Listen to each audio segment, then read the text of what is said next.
احمق لوگ کہیں گے کہ مسلمان جس قبلے پر پہلے سے چلے آتے تھے اب اس سے کیوں منہ پھیر بیٹھے؟ تم کہہ دو کہ مشرق اور مغرب سب اللہ ہی کا ہے، وہ جس کو چاہتا ہے سیدھے رستے پر چلاتا ہے، اور اسی طرح ہم نے تم کو امت معتدل بنایا ہے تاکہ تم لوگوں پر گواہ بنو اور پیغمبر آخر الزماں صلی اللہ علیہ وآلہ وسلم تم پر گواہ بنے۔ اور جس قبلے پر تم پہلے تھے اس کو ہم نے اس لیے مقرر کیا تھا کہ معلوم کریں کہ کون ہمارے پیغمبر کا تابع رہتا ہے اور کون الٹے پاؤں پھر جاتا ہے۔ اور یہ بات یعنی تحویل قبلہ لوگوں کو گراں معلوم ہوئی، مگر جن کو اللہ نے ہدایت بخشی ہے وہ اسے گراں نہیں سمجھتے، اور اللہ ایسا نہیں کہ تمہارے ایمان کو یوں ہی ضائع کر دے۔ اللہ تو لوگوں پر بڑا مہربان ہے، صاحب رحمت ہے۔ اے پیغمبر صلی اللہ علیہ وآلہ وسلم، ہم تمہارا آسمان کی طرف منہ اٹھانا دیکھ رہے ہیں، سو ہم تم کو اسی قبلے کی طرف جس کو تم پسند کرتے ہو منہ کرنے کا حکم دیں گے۔ تو اپنا منہ مسجد حرام یعنی خانہ کعبہ کی طرف پھیر لو، اور تم لوگ جہاں ہوا کرو نماز پڑھنے کے وقت اسی مسجد کی طرف منہ کر لیا کرو۔ اور جن لوگوں کو کتاب دی گئی ہے وہ خوب جانتے ہیں کہ یہ نیا قبلہ ان کے پروردگار کی طرف سے حق ہے، اور جو کام یہ لوگ کرتے ہیں اللہ ان سے بے خبر نہیں۔ اور اگر تم ان اہل کتاب کے پاس تمام نشانیاں بھی لے کر آؤ تو بھی یہ تمہارے قبلے کی پیروی نہ کریں، اور تم بھی ان کے قبلے کی پیروی کرنے والے نہیں ہو، اور ان میں سے بھی بعض کے قبلے کے پیرو نہیں۔ اور اگر تم باوجود اس کے کہ تمہارے پاس علم یعنی اللہ کا حکم آ چکا ہے ان کی خواہشوں کے پیچھے چلو گے تو ظالموں میں ہو جاؤ گے۔ جن لوگوں کو ہم نے کتاب دی ہے وہ ان پیغمبر آخر الزماں صلی اللہ علیہ وآلہ وسلم کو اس طرح پہچانتے ہیں جس طرح اپنے بیٹوں کو پہچانا کرتے ہیں، مگر ایک فریق ان میں سے سچی بات کو جان بوجھ کر چھپا رہا ہے۔ اے پیغمبر صلی اللہ علیہ وآلہ وسلم، یہ نیا قبلہ تمہارے پروردگار کی طرف سے حق ہے، تو تم ہرگز شک کرنے والوں میں نہ ہونا، اور ہر ایک شخص کے لیے ایک سمت مقرر ہے جدھر وہ عبادت کے وقت منہ کیا کرتا ہے، تو تم نیکیوں میں سبقت حاصل کرو۔ تم جہاں ہوگے اللہ تم سب کو جمع کرے گا، بے شک اللہ ہر چیز پر قادر ہے۔ اور تم جہاں سے نکلو نماز میں اپنا منہ مسجد حرام کی طرف کر لیا کرو، بے شبہ یہ تمہارے پروردگار کی طرف سے حق ہے، اور تم لوگ جو کچھ کرتے ہو اللہ اس سے بے خبر نہیں۔ اور تم جہاں سے نکلو مسجد حرام کی طرف منہ کر کے نماز پڑھا کرو، اور مسلمانوں تم جہاں ہوا کرو اسی مسجد کی طرف رخ کیا کرو۔ یہ تاکید اس لیے کی گئی ہے کہ لوگ تم کو کسی طرح کا الزام نہ دے سکیں، مگر ان میں سے جو ظالم ہیں وہ الزام دیں تو دیں، سو ان سے مت ڈرنا اور مجھی سے ڈرتے رہنا، اور یہ بھی مقصود ہے کہ میں تم کو اپنی تمام نعمتیں بخشوں، اور یہ بھی کہ تم راہ راست پر چلو۔ جس طرح من جملہ اور نعمتوں کے ہم نے تمہیں میں سے ایک رسول بھیجے ہیں جو تم کو ہماری آیتیں پڑھ پڑھ کر سناتے اور تمہیں پاک بناتے، اور کتاب یعنی قرآن اور دانائی سکھاتے ہیں، اور ایسی باتیں بتاتے ہیں جو تم پہلے نہیں جانتے تھے۔ سو تم مجھے یاد کیا کرو، میں تمہیں یاد کیا کروں گا، اور میرا احسان مانتے رہنا اور میری ناشکری نہ کرنا۔ اے ایمان والو، صبر اور نماز سے مدد لیا کرو، بے شک اللہ صبر کرنے والوں کے ساتھ ہے۔ اور جو لوگ اللہ کی راہ میں مارے جائیں ان کی نسبت یہ نہ کہنا کہ وہ مرے ہوئے ہیں، وہ مردہ نہیں بلکہ زندہ ہیں، لیکن تم کو شعور نہیں۔ اور ہم کسی قدر خوف اور بھوک اور مال اور جانوں اور میووں کے نقصان سے تمہاری آزمائش کریں گے، اور صبر کرنے والوں کو بشارت سنا دو کہ ان لوگوں پر جب کوئی مصیبت واقع ہوتی ہے تو کہتے ہیں کہ ہم اللہ ہی کا مال ہیں اور اسی کی طرف لوٹ کر جانے والے ہیں۔ یہی لوگ ہیں جن پر ان کے پروردگار کی عنایتیں ہیں اور خصوصی رحمت بھی ہے، اور یہی سیدھے رستے پر ہیں۔ بے شک کوہ صفا اور مروہ اللہ کی نشانیوں میں سے ہیں، تو جو شخص خانہ کعبہ کا حج یا عمرہ کرے اس پر کچھ گناہ نہیں کہ دونوں کے درمیان چکر لگائے، بلکہ یہ ایک نیک کام ہے، اور جو کوئی نیک کام کرے تو اللہ قدردان ہے، دانا ہے۔ جو لوگ ہمارے حکموں اور ہدایتوں کو جو ہم نے نازل کی ہیں کسی غرض فاسد سے چھپاتے ہیں، باوجود کہ ہم نے ان کو لوگوں کے سمجھانے کے لیے اپنی کتاب میں کھول کھول کر بیان کر دیا ہے۔ ایسوں پر اللہ اور تمام لعنت کرنے والے لعنت کرتے ہیں۔ ہاں، جو توبہ کرتے ہیں اور اپنی حالت درست کر لیتے ہیں اور احکام الہی کو صاف صاف بیان کر دیتے ہیں تو میں ان کے قصور معاف کر دیتا ہوں، اور میں بڑا معاف کرنے والا بڑا مہربان ہوں۔ جو لوگ کافر ہوئے اور کافر ہی مرے، ایسوں پر اللہ کی اور فرشتوں کی اور انسانوں کی سب کی لعنت، وہ ہمیشہ اسی لعنت میں گرفتار رہیں گے۔ ان سے نہ تو عذاب ہلکا ہی کیا جائے گا اور نہ انہیں کچھ مہلت ملے گی۔ اور لوگوں، تمہارا معبود ایک ہی معبود ہے، اس بڑے مہربان اور رحم والے کے سوا کوئی عبادت کے لائق نہیں۔ بے شک آسمانوں اور زمین کے پیدا کرنے میں اور رات اور دن کے ایک دوسرے کے پیچھے آنے جانے میں اور کشتیوں اور جہازوں میں جو سمندر میں لوگوں کے فائدے کے لیے رواں ہیں، اور میں جس کو اللہ آسمان سے برساتا اور اس سے زمین کو اس کے مردہ ہو جانے کے بعد زندہ یعنی خشک ہو جانے کے بعد سرسبز کر دیتا ہے، اور زمین پر ہر قسم کے جانور پھیلانے میں اور ہواؤں کے چلانے میں اور بادلوں میں جو آسمان اور زمین کے درمیان گھرے رہتے ہیں، عقل مندوں کے لیے اللہ کی قدرت کی نشانیاں ہیں۔ اور بعض لوگ ایسے ہیں جو غیر اللہ کو اللہ کا شریک بناتے اور ان سے اللہ کی سی محبت کرتے ہیں، لیکن جو ایمان والے ہیں وہ تو اللہ ہی کے سب سے زیادہ دوست دار ہیں۔ اور اے کاش ظالم لوگ جو بات عذاب کے وقت دیکھیں گے اب دیکھ لیتے کہ سب طرح کی طاقت اللہ ہی کو ہے، اور یہ کہ اللہ سخت عذاب کرنے والا ہے۔ اس دن کفر کے پیشوا اپنے پیروں سے بیزاری ظاہر کریں گے اور دونوں عذاب الہی دیکھ لیں گے اور ان کے آپس کے تعلقات منقطع ہو جائیں گے۔ یہ حال دیکھ کر پیروی کرنے والے حسرت سے کہیں گے کہ اے کاش ہمیں پھر دنیا میں جانا نصیب ہو، تاکہ جس طرح یہ ہم سے بیزار ہو رہے ہیں اسی طرح ہم بھی ان سے بیزار ہوں۔ اس طرح اللہ ان کے اعمال حسرت بنا کر دکھائے گا اور وہ دوزخ سے نکل نہیں سکیں گے۔ لوگوں، جو چیزیں زمین میں حلال طیب ہیں وہ کھاؤ، اور شیطان کے قدموں پر نہ چلو، وہ تمہارا کھلا دشمن ہے۔ وہ تو تم کو برائی اور بے حیائی ہی کے کام کرنے کو کہتا ہے، اور یہ بھی کہ اللہ کی نسبت ایسی باتیں کہو جن کا تمہیں کچھ بھی علم نہیں۔ اور جب ان لوگوں سے کہا جاتا ہے کہ جو کتاب اللہ نے نازل فرمائی ہے اس کی پیروی کرو، تو کہتے ہیں نہیں، بلکہ ہم تو اسی چیز کی پیروی کریں گے جس پر ہم نے اپنے باپ دادا کو پایا۔ بھلا اگرچہ ان کے باپ دادا نہ کچھ سمجھتے ہوں اور نہ سیدھے رستے پر ہوں، تب بھی وہ انہی کی تقلید کیے جائیں گے۔ جو لوگ کافر ہیں ان کی مثال اس شخص کی سی ہے جو کسی ایسی چیز کو آواز دے جو پکار اور آواز کے سوا کچھ سن نہ سکے۔ یہ بہرے ہیں، گونگے ہیں، اندھے ہیں کہ کچھ سمجھ ہی نہیں سکتے۔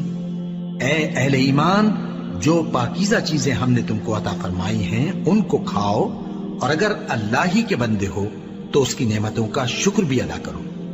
اس نے تو تم پر بس مرا ہوا جانور اور لہو اور سور کا گوشت اور جس چیز پر اللہ کے سوا کسی اور کا نام پکارا جائے حرام کر دیا ہے۔ ہاں، جو مجبور ہو جائے بشرطے کہ اللہ کی نافرمانی نہ کرے اور حد ضرورت سے باہر نہ نکل جائے، اس پر کچھ گناہ نہیں۔ بے شک اللہ بخشنے والا ہے، رحم کرنے والا ہے۔ جو لوگ اللہ کی کتاب سے ان آیتوں اور ہدایتوں کو جو اس نے نازل فرمائی ہیں چھپاتے اور ان کے بدلے تھوڑی سی قیمت یعنی دنیاوی منفعت حاصل کرتے ہیں، وہ اپنے پیٹوں میں محض آگ بھرتے ہیں۔ ایسے لوگوں سے اللہ قیامت کے دن نہ کلام کرے گا اور نہ ان کو گناہوں سے پاک کرے گا، اور ان کے لیے دکھ دینے والا عذاب ہے۔ یہ وہ لوگ ہیں جنہوں نے ہدایت چھوڑ کر گمراہی اور بخشش چھوڑ کر عذاب خرید لیا۔ یہ آتش جہنم کی کیسی برداشت کرنے والے ہیں۔ یہ اس لیے کہ اللہ نے کتاب سچائی کے ساتھ نازل فرمائی، اور جن لوگوں نے اس کتاب میں اختلاف کیا وہ ضد میں آ کر نیکی سے دور ہو گئے ہیں۔ نیکی یہی نہیں کہ تم مشرق و مغرب کو قبلہ سمجھ کر ان کی طرف منہ کر لو، بلکہ نیکی یہ ہے کہ لوگ اللہ پر اور روز آخر پر اور فرشتوں پر اور اللہ کی کتاب پر اور پیغمبروں پر ایمان لائیں، اور مال باوجود عزیز رکھنے کے رشتہ داروں اور یتیموں اور محتاجوں اور مسافروں اور مانگنے والوں کو دیں، اور گردنوں کے چھڑانے میں خرچ کریں، اور نماز پڑھیں اور زکات دیں، اور جب عہد کر لیں تو اس کو پورا کریں، اور سختی اور تکلیف میں اور جنگ کے وقت ثابت قدم رہیں۔ یہی لوگ ہیں جو ایمان میں سچے ہیں، اور یہی ہیں جو اللہ سے ڈرنے والے ہیں۔ مومنوں، تم کو مقتولوں کے بارے میں قصاص یعنی خون کے بدلے خون کا حکم دیا جاتا ہے، اس طرح پر کہ آزاد کے بدلے آزاد مارا جائے، اور غلام کے بدلے غلام، اور عورت کے بدلے عورت۔ اور اگر قاتل کو اس کے مقتول بھائی کے قصاص میں سے کچھ معاف کر دیا جائے تو وارث مقتول کو پسندیدہ طریق سے قرارداد کی پیروی یعنی مطالبہ خون بہا کرنا اور قاتل کو خوشخوئی کے ساتھ ادا کرنا چاہیے۔ یہ تمہارے پروردگار کی طرف سے تمہارے لیے آسانی اور مہربانی ہے۔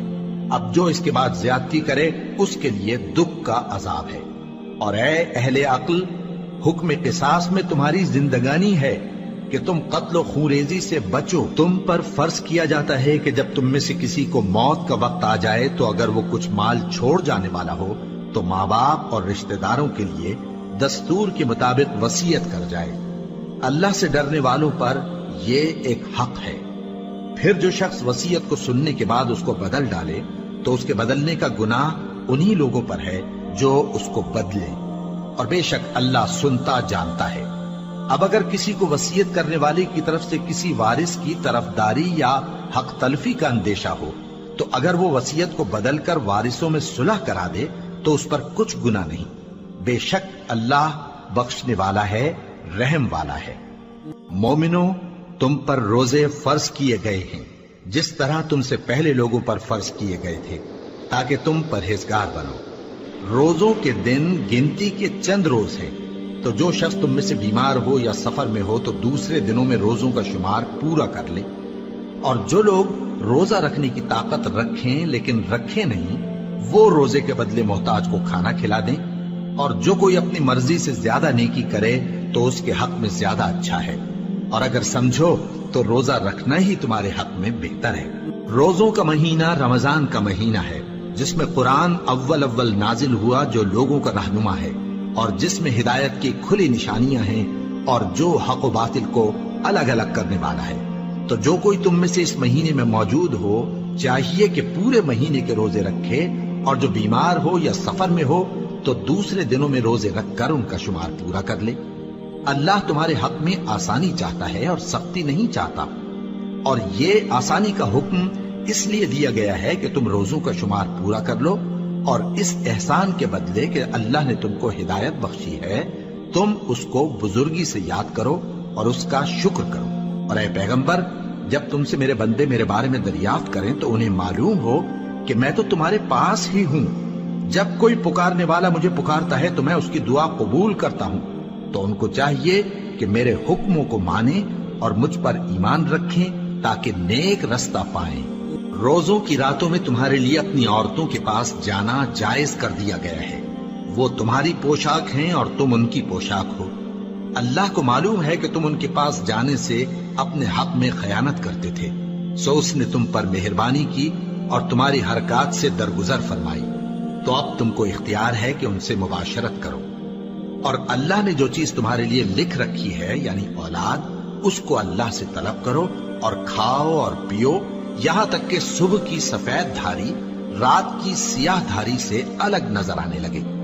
پھر روزہ رکھ کر رات تک پورا کرو، اور جب تم مسجدوں میں اعتکاف بیٹھتے ہو تو ان سے مباشرت نہ کرو، یہ اللہ کی حدیں ہیں، ان کے پاس نہ جانا۔ اسی طرح اللہ اپنی آیتیں لوگوں کے سمجھانے کے لیے کھول کھول کر بیان فرماتا ہے تاکہ وہ پرہیزگار بنے۔ اور آپس میں ایک دوسرے کا مال ناحق نہ کھاؤ، اور نہ اس کو رشوتاً حاکموں کے پاس پہنچاؤ تاکہ لوگوں کے مال کا کچھ حصہ ناجائز طور پر کھا جاؤ، اور اسے تم جانتے بھی ہو۔ اے پیغمبر، لوگ تم سے نئے چاند کے بارے میں دریافت کرتے ہیں کہ گھٹتا بڑھتا کیوں ہے۔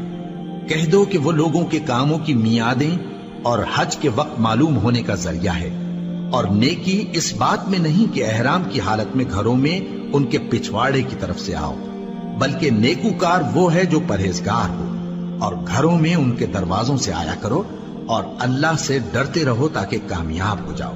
اور جو لوگ تم سے لڑتے ہیں تم بھی اللہ کی راہ میں ان سے لڑو، مگر زیادتی نہ کرنا، کہ اللہ زیادتی کرنے والوں کو دوست نہیں رکھتا۔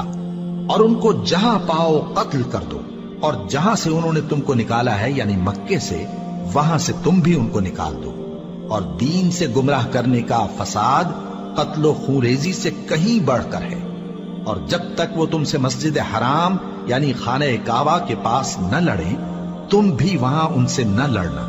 ہاں اگر وہ تم سے لڑیں تو تم ان کو قتل کر ڈالو، کافروں کی یہی سزا ہے۔ پھر اگر وہ باز آ جائیں تو اللہ بخشنے والا ہے، رحم کرنے والا ہے۔ اور ان سے اس وقت تک لڑتے رہنا کہ فساد نابود ہو جائے اور ملک میں اللہ ہی کا دین غالب ہو جائے۔ پھر اگر وہ فساد سے باز آ جائیں تو ظالموں کے سوا کسی پر زیادتی نہیں کرنی چاہیے۔ ادب کا مہینہ ادب کے مہینے کے مقابل ہے، اور ادب کی چیزیں ایک دوسرے کا بدلہ ہیں۔ بس اگر کوئی تم پر زیادتی کرے تو جیسی زیادتی وہ تم پر کرے ویسی ہی تم اس پر کرو، اور اللہ سے ڈرتے رہو اور جان رکھو کہ اللہ ڈرنے والوں کے ساتھ ہے۔ اور اللہ کی راہ میں مال خرچ کرو اور اپنے آپ کو ہلاکت میں نہ ڈالو، اور نیکی کرو، بے شک اللہ نیکی کرنے والوں کو دوست رکھتا ہے۔ اور اللہ کی خوشنودی کے لیے حج اور عمرے کو پورا کرو، اور اگر راستے میں روک لیے جاؤ تو جیسی قربانی میسر ہو کر دو، اور جب تک قربانی اپنے مقام پر نہ پہنچ جائے سر نہ منڈاؤ۔ اور اگر کوئی تم میں بیمار ہو یا اس کے سر میں کسی طرح کی تکلیف ہو تو اگر وہ سر منڈا لے تو اس کے بدلے روزے رکھے یا صدقہ دے یا قربانی کرے۔ پھر جب تکلیف دور ہو کر تم مطمئن ہو جاؤ تو جو تم میں حج کے وقت تک عمرے سے فائدہ اٹھانا چاہے وہ جیسی قربانی میسر ہو کرے، اور جس کو قربانی نہ ملے وہ 3 روزے ایام حج میں رکھے اور 7 جب واپس ہو، یہ پورے 10 ہوئے۔ یہ حکم اس شخص کے لیے ہے جس کے اہل و عیال مکے میں نہ رہتے ہوں۔ اور اللہ سے ڈرتے رہو اور جان رکھو کہ اللہ سخت عذاب دینے والا۔ حج کے مہینے معین ہیں جو معلوم ہیں، تو جو شخص ان مہینوں میں حج کی نیت کر لے تو حج کے دنوں میں نہ عورتوں سے اختلاط کرے، نہ کوئی برا کام کرے اور نہ کسی سے جھگڑے۔ اور جو نیک کام تم کرو گے وہ اللہ کو معلوم ہو جائے گا۔ اور زاد راہ یعنی رستے کا خرچ ساتھ لے جاؤ، کیونکہ بہترین زاد راہ پرہیزگاری ہے۔ اور اے اہل عقل، مجھی سے ڈرتے رہو، اس کا تمہیں کچھ گناہ نہیں کہ حج کے دنوں میں بذریعہ تجارت اپنے پروردگار سے روزی طلب کرو۔ اور جب عرفات سے واپس ہونے لگو تو مشعر حرام یعنی مزدلفہ میں اللہ کا ذکر کرو، اور اس طرح ذکر کرو جس طرح اس نے تم کو سکھایا، اور اس سے پیشتر تم لوگ ان طریقوں سے محض ناواقف تھے۔ پھر جہاں سے اور لوگ واپس ہوں وہیں سے تم بھی واپس ہو، اور اللہ سے بخشش مانگو، بے شک اللہ بخشنے والا ہے، رحمت کرنے والا ہے۔ پھر جب حج کے تمام ارکان پورے کر چکو تو مینا میں اللہ کو یاد کرو جس طرح اپنے باپ دادا کو یاد کیا کرتے تھے، بلکہ اس سے بھی زیادہ۔ اور بعض لوگ ایسے ہیں جو اللہ سے التجا کرتے ہیں کہ اے پروردگار ہم کو جو دینا ہے دنیا ہی میں دے دے، اور ایسے لوگوں کا آخرت میں کچھ حصہ نہیں۔ اور بعض ایسے ہیں کہ دعا کرتے ہیں کہ پروردگار ہم کو دنیا میں بھی نعمت عطا فرما اور آخرت میں بھی نعمت بخشیو اور دوزخ کے عذاب سے محفوظ رکھیو۔ یہی لوگ ہیں جن کے لیے ان کے کاموں کا حصہ یعنی اجر نیک تیار ہے، اور اللہ جلد حساب لینے والا ہے۔ اور قیام منا کے دنوں میں جو گنتی کے دن ہیں اللہ کو یاد کرو۔ اگر کوئی جلدی کرے اور 2 ہی دن میں چل دے تو اس پر بھی کچھ گناہ نہیں، اور جو بات تک ٹھہرا رہے اس پر بھی کچھ گناہ نہیں۔ یہ باتیں اس شخص کے لیے ہیں جو اللہ سے ڈرے، اور تم لوگ اللہ سے ڈرتے رہو اور جان رکھو کہ تم سب اس کے پاس جمع کیے جاؤ گے۔ اور کوئی شخص تو ایسا ہے جس کی گفتگو دنیا کی زندگی میں تم کو دلکش معلوم ہوتی ہے، اور وہ اپنے معافی ضمیر پر یعنی اس بات پر جو اس کے دل میں ہے اللہ کو گواہ بناتا ہے، حالانکہ وہ سخت جھگڑالو ہے۔ اور جب پیٹ پھیر کر چلا جاتا ہے تو زمین میں دوڑتا پھرتا ہے تاکہ اس میں فتنہ انگیزی کرے اور کھیتی کو برباد اور انسانوں اور حیوانوں کی نسل کو نابود کر دے، اور اللہ فتنہ انگیزی کو پسند نہیں کرتا۔ اور جب اس سے کہا جاتا ہے کہ اللہ سے خوف کر تو غرور اس کو گناہ میں پھنسا دیتا ہے، سو اس کو جہنم کافی ہے اور وہ بہت برا ٹھکانہ ہے۔ اور کوئی شخص ایسا ہے کہ اللہ کی خوشنودی حاصل کرنے کے لیے اپنی جان بیچ ڈالتا ہے، اور اللہ بندوں پر بہت مہربان ہے۔ مومنو، اسلام میں پورے داخل ہو جاؤ اور شیطان کے پیچھے نہ چلو، وہ تو تمہارا کھلا دشمن ہے۔ پھر اگر تم احکام روشن پہنچ جانے کے بعد لڑکھڑا جاؤ تو جان رکھو کہ اللہ غالب ہے، حکمت والا ہے۔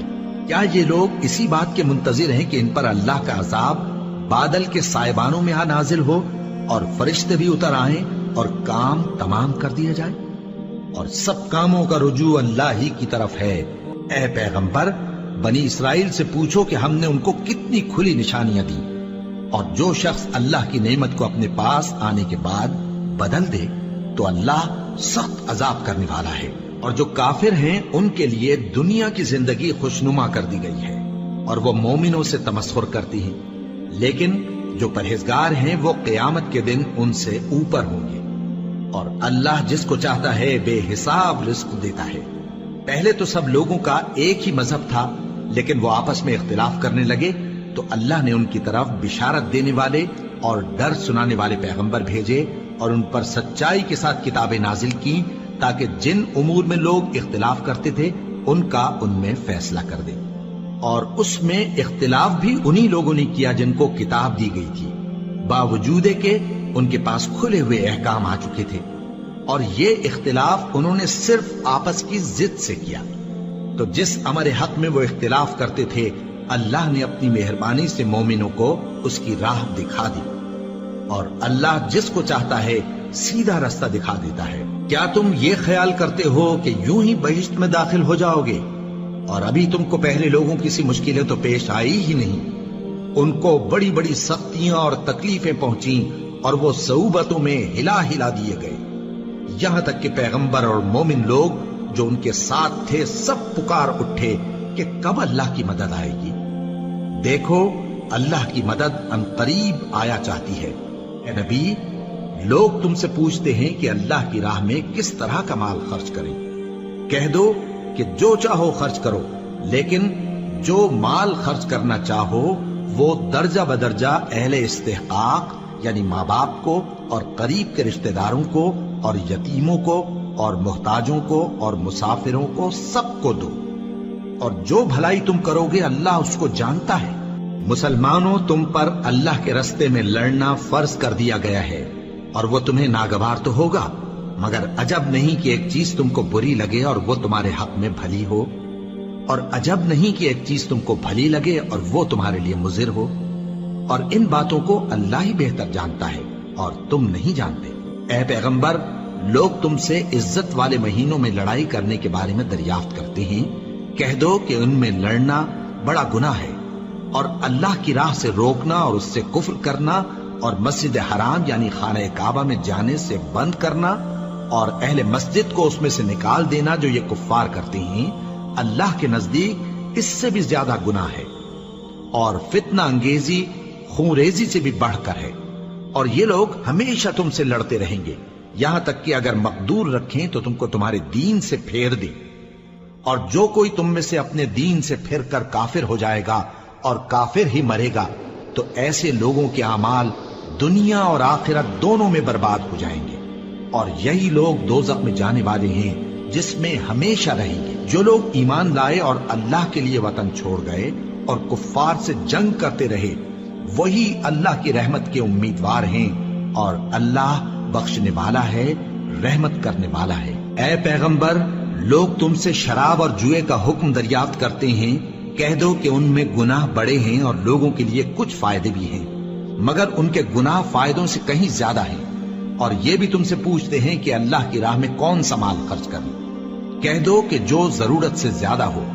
اس طرح اللہ تمہارے لیے اپنے احکام کھول کھول کر بیان فرماتا ہے تاکہ تم سوچو، یعنی دنیا اور آخرت کی باتوں میں غور کرو۔ اور تم سے یتیموں کے بارے میں بھی دریافت کرتے ہیں، کہہ دو کہ ان کی حالت کی اصلاح بہت اچھا کام ہے، اور اگر تم ان سے مل جل کر رہنا یعنی خرچ اکٹھا رکھنا چاہو تو وہ تمہارے بھائی ہیں، اور اللہ خوب جانتا ہے کہ خرابی کرنے والا کون ہے اور اصلاح کرنے والا کون۔ اور اگر اللہ چاہتا تو تم کو تکلیف میں ڈال دیتا، بے شک اللہ غالب ہے، حکمت والا ہے۔ اور مومنوں، مشرک عورتوں سے جب تک وہ ایمان نہ لائیں نکاح نہ کرنا، کیونکہ مشرک عورت خواہ تم کو کیسی ہی بھلی لگے اس سے مومن لونڈی بہتر ہے۔ اور اسی طرح مشرک مرد جب تک ایمان نہ لائیں مومن عورتوں کو ان کی زوجیت میں نہ دینا، کیونکہ مشرک مرد سے خواہ وہ تم کو کیسا ہی بھلا لگے مومن غلام بہتر ہے۔ یہ مشرک لوگوں کو دوزخ کی طرف بلاتی ہیں، اور اللہ اپنی مہربانی سے بہشت اور بخشش کی طرف بلاتا ہے، اور اپنے حکم لوگوں سے کھول کھول کر بیان کرتا ہے تاکہ نصیحت حاصل کرے۔ اور تم سے حیض کے بارے میں دریافت کرتے ہیں، کہہ دو وہ تو نجاست ہے، سو ایام حیض میں عورتوں سے کنارہ کش رہو، اور جب تک وہ پاک نہ ہو جائیں ان سے مقاربت نہ کرو۔ ہاں، جب وہ پاک ہو جائیں تو جس طریق سے اللہ نے تمہیں ارشاد فرمایا ہے ان کے پاس جاؤ، کچھ شک نہیں کہ اللہ توبہ کرنے والوں اور پاک صاف رہنے والوں کو دوست رکھتا ہے۔ تمہاری عورتیں تمہاری کھیتی ہیں، تو اپنی کھیتی میں جس طرح چاہو جاؤ، اور اپنے لیے نیک عمل آگے بھیجو، اور اللہ سے ڈرتے رہو، اور جان رکھو کہ ایک دن تمہیں اس کے روبرو حاضر ہونا ہے۔ اور اے پیغمبر، ایمان والوں کو بشارت سنا دو، اور اللہ کے نام کو اس بات کا ہیلا نہ بنانا کہ اس کی قسمیں کھا کھا کر سلوک کرنے اور پرہیزگاری کرنے اور لوگوں میں صلح و سازگاری کرانے سے رک جاؤ، اور اللہ سب کچھ سنتا ہے، جانتا ہے۔ اللہ تمہاری لغو قسموں پر تم سے مواخذہ نہیں کرے گا، لیکن جو قسمیں تم قصد دلی سے کھاؤ گے ان پر مواخذہ کرے گا، اور اللہ بخشنے والا ہے، بردبار ہے۔ جو لوگ اپنی عورتوں کے پاس جانے کی قسم کھا لیں ان کو 4 مہینے تک انتظار کرنا چاہیے۔ اگر اس عرصے میں قسم سے رجوع کر لیں تو اللہ بخشنے والا ہے، مہربان ہے۔ اور اگر طلاق کا ارادہ کر لیں تو بھی اللہ سنتا ہے، جانتا ہے۔ اور طلاق والی عورتیں 3 حیض تک اپنے تئیں روکے رہیں، اور اگر وہ اللہ اور روز قیامت پر ایمان رکھتی ہیں تو ان کو جائز نہیں کہ اللہ نے جو کچھ ان کے شکم میں پیدا کیا ہے اس کو چھپائیں۔ اور ان کے خاوند اگر پھر موافقت چاہیں تو اس مدت میں وہ ان کو اپنی زوجیت میں لے لینے کے زیادہ حقدار ہیں۔ اور عورتوں کا حق مردوں پر ویسا ہی ہے جیسے دستور کے مطابق مردوں کا حق عورتوں پر ہے، البتہ مردوں کو عورتوں پر 1 درجہ فضیلت ہے، اور اللہ غالب ہے، صاحب حکمت ہے۔ طلاق صرف 2 بار ہے، یعنی جب 2 دفعہ طلاق دے دی جائے تو پھر عورتوں کو یا تو بطریق شائستہ نکاح میں رہنے دینا ہے یا بھلائی کے ساتھ چھوڑ دینا۔ اور یہ جائز نہیں کہ جو مہر تم ان کو دے چکے ہو اس میں سے کچھ واپس لے لو۔ ہاں، اگر زن و شوہر کو خوف ہو کہ وہ اللہ کی حدوں کو قائم نہیں رکھ سکیں گے تو اگر عورت خاوند کے ہاتھ سے رہائی پانے کے بدلے میں کچھ دے ڈالے تو دونوں پر کچھ گناہ نہیں۔ یہ اللہ کی مقرر کی ہوئی حدیں ہیں، ان سے باہر نہ نکلنا، اور جو لوگ اللہ کی حدوں سے باہر نکل جائیں گے وہ گناہگار ہوں گے۔ پھر اگر شوہر 2 طلاقوں کے بعد تیسری طلاق عورت کو دے دے تو اس کے بعد جب تک عورت کسی دوسرے شخص سے نکاح نہ کر لے اس پہلے شوہر پر حلال نہ ہوگی۔ ہاں، اگر دوسرا خاوند بھی طلاق دے دے اور عورت اور پہلا خاوند پھر ایک دوسرے کی طرف رجوع کر لیں تو ان پر کچھ گناہ نہیں، بشرطے کہ دونوں یقین کریں کہ اللہ کی حدوں کو قائم رکھ سکیں گے، اور یہ اللہ کی حدیں ہیں، ان کو وہ ان لوگوں کے لیے بیان فرماتا ہے جو علم رکھتے ہیں۔ اور جب تم عورتوں کو 2 دفعہ طلاق دے چکو اور ان کی عدت پوری ہو جائے تو انہیں یا تو حسن سلوک سے نکاح میں رہنے دو یا بطریق شائستہ رخصت کر دو، اور اس نیت سے ان کو نکاح میں نہ رہنے دینا چاہیے کہ انہیں تکلیف دو اور ان پر زیادتی کرو، اور جو ایسا کرے گا وہ اپنا ہی نقصان کرے گا۔ اور اللہ کے احکام کو ہنسی اور کھیل نہ بناؤ، اور اللہ نے تم کو جو نعمتیں بخشی ہیں اور تم پر جو کتاب اور دانائی کی باتیں نازل کی ہیں جن سے وہ تمہیں نصیحت فرماتا ہے ان کو یاد کرو، اور اللہ سے ڈرتے رہو، اور جان رکھو کہ اللہ ہر چیز سے واقف ہے۔ اور جب تم عورتوں کو طلاق دے چکو اور ان کی عدت پوری ہو جائے تو ان کو اپنے شوہروں کے ساتھ جب وہ آپس میں جائز طور پر راضی ہو جائیں نکاح کرنے سے مت روکو۔ اس حکم سے اس شخص کو نصیحت کی جاتی ہے جو تم میں اللہ اور روز آخر پر یقین رکھتا ہے۔ یہ تمہارے لیے نہایت خوب اور بہت پاکیزگی کی بات ہے، اور اللہ جانتا ہے اور تم نہیں جانتے۔ مائیں اپنے بچوں کو پورے 2 سال دودھ پلائیں، یہ حکم اس شخص کے لیے ہے جو پوری مدت تک دودھ پلوانا چاہے، اور دودھ پلانے والی ماؤں کا کھانا اور کپڑا دستور کے مطابق باپ کے ذمے ہوگا۔ کسی شخص کو اس کی طاقت سے زیادہ تکلیف نہیں دی جاتی، تو یاد رکھو کہ نہ تو ماں کو اس کے بچے کے سبب نقصان پہنچایا جائے اور نہ باپ کو اس کی اولاد کی وجہ سے نقصان پہنچایا جائے، اور اسی طرح نان و نفقہ بچے کے وارث کے ذمے ہے۔ اور اگر دونوں یعنی ماں باپ آپس کی رضامندی اور صلاح سے بچے کا دودھ چھڑانا چاہیں تو ان پر کچھ گناہ نہیں، اور اگر تم اپنی اولاد کو دودھ پلوانا چاہو تو تم پر کچھ گناہ نہیں، بشرطے کہ تم دودھ پلانے والیوں کو دستور کے مطابق ان کا حق جو تم نے دینا کیا تھا دے دو، اور اللہ سے ڈرتے رہو اور جان رکھو کہ جو کچھ تم کرتے ہو اللہ اس کو دیکھ رہا ہے۔ اور جو لوگ تم میں سے مر جائیں اور عورتیں چھوڑ جائیں تو وہ عورتیں 4 مہینے اور 10 دن اپنے آپ کو روکے رہیں، اور جب یہ عدت پوری کر چکیں اور اپنے حق میں پسندیدہ کام یعنی نکاح کر لیں تو تم پر کچھ گناہ نہیں، اور اللہ تمہارے سب کاموں سے واقف ہے۔ اگر تم اشارے کنائے میں عورتوں کو نکاح کا پیغام بھیجو یا نکاح کی خواہش کو اپنے دلوں میں مخفی رکھو تو تم پر کچھ گناہ نہیں۔ اللہ کو معلوم ہے کہ تم ان سے نکاح کا ذکر کرو گے، مگر ایام عدت میں اس کے سوا کے دستور کے مطابق کوئی بات کہہ دو، پوشیدہ طور پر ان سے قول و قرار نہ کرنا، اور جب تک عدت پوری نہ ہو لے نکاح کا پختہ ارادہ نہ کرنا، اور جان رکھو کہ جو کچھ تمہارے دلوں میں ہے اللہ کو سب معلوم ہے، تو اس سے ڈرتے رہو اور جان رکھو کہ اللہ بخشنے والا ہے، حلم والا ہے۔ اور اگر تم عورتوں کو ان کے پاس جانے یا ان کا مہر مقرر کرنے سے پہلے طلاق دے دو تو تم پر کچھ گناہ نہیں، ہاں ان کو دستور کے مطابق کچھ خرچ ضرور دو، یعنی مقدور والا اپنے مقدور کے مطابق دے اور تنگ دست اپنی حیثیت کے مطابق۔ نیک لوگوں پر یہ ایک طرح کا حق ہے۔ اور اگر تم عورتوں کو ان کے پاس جانے سے پہلے طلاق دے دو لیکن مہر مقرر کر چکے ہو تو آدھا مہر دینا ہوگا۔ ہاں اگر عورتیں مہر بخش دیں یا مرد جن کے ہاتھ میں عقد نکاح ہے اپنا حق چھوڑ دیں اور پورا مہر دے دیں تو ان کو اختیار ہے۔ اور اگر تم مرد لوگ ہی اپنا حق چھوڑ دو تو یہ پرہیزگاری کی بات ہے، اور آپس میں بھلائی کرنے کو فراموش نہ کرنا۔ کچھ شک نہیں کہ اللہ تمہارے سب کاموں کو دیکھ رہا ہے۔ مسلمانوں، سب نمازیں خصوصاً بیچ کی نماز یعنی نماز عصر پورے اہتمام کے ساتھ ادا کرتے رہو اور اللہ کے آگے ادب سے کھڑے رہا کرو۔ پھر اگر تم خوف کی حالت میں ہو تو پیادے یا سوار جس حال میں ہو نماز پڑھ لو۔ پھر جب امن و اطمینان ہو جائے تو جس طریق سے اللہ نے تم کو سکھایا ہے جو تم پہلے نہیں جانتے تھے اللہ کو یاد کرو۔ اور جو لوگ تم میں سے مر جائیں اور عورتیں چھوڑ جائیں وہ اپنی عورتوں کے حق میں وصیت کر جائیں کہ ان کو 1 سال تک خرچ دیا جائے اور گھر سے نہ نکالی جائے۔ ہاں اگر وہ خود گھر سے چلی جائیں اور اپنے حق میں پسندیدہ کام یعنی نکاح کر لیں تو تم پر کچھ گناہ نہیں، اور اللہ زبردست ہے، حکمت والا ہے۔ اور مطلقہ عورتوں کو بھی دستور کے مطابق نان و نفقہ دینا چاہیے، پرہیزگاروں پر یہ بھی حق ہے۔ اسی طرح اللہ اپنے احکام تمہارے لیے بیان فرماتا ہے تاکہ تم سمجھو۔ بھلا تم نے ان لوگوں کو نہیں دیکھا جو شمار میں ہزاروں ہی تھے اور موت کے ڈر سے اپنے گھروں سے نکل بھاگے تھے، تو اللہ نے ان کو حکم دیا کہ مر جاؤ، پھر ان کو زندہ بھی کر دیا۔ کچھ شک نہیں کہ اللہ لوگوں پر مہربانی رکھتا ہے، لیکن اکثر لوگ شکر نہیں کرتے۔ اور مسلمانوں، اللہ کی راہ میں جہاد کرو اور جان رکھو کہ اللہ سب کچھ سنتا ہے، سب کچھ جانتا ہے۔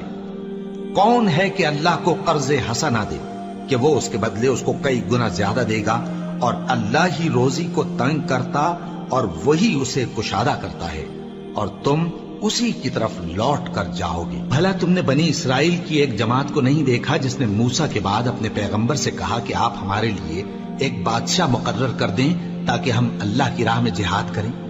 پیغمبر نے کہا کہ اگر تم کو جہاد کا حکم دیا جائے تو ایسا تو نہیں کہ لڑنے سے پہلو تہی کرو۔ وہ کہنے لگے کہ ہم اللہ کی راہ میں کیوں نہ لڑیں گے جبکہ ہم وطن سے خارج اور بال بچوں سے جدا کر دیے گئے۔ پھر جب ان کو جہاد کا حکم دیا گیا تو چند اشخاص کے سوا سب پھر گئے، اور اللہ ظالموں سے خوب واقف ہے۔ اور پیغمبر نے ان سے یہ بھی کہا کہ اللہ نے تم پر طالوت کو بادشاہ مقرر فرمایا ہے۔ وہ بولے کہ اسے ہم پر بادشاہی کا حق کیوں کر ہو سکتا ہے؟ اس سے بڑھ کر بادشاہی کے مستحق تو ہم ہیں، اور اس کے پاس تو بہت سی دولت بھی نہیں۔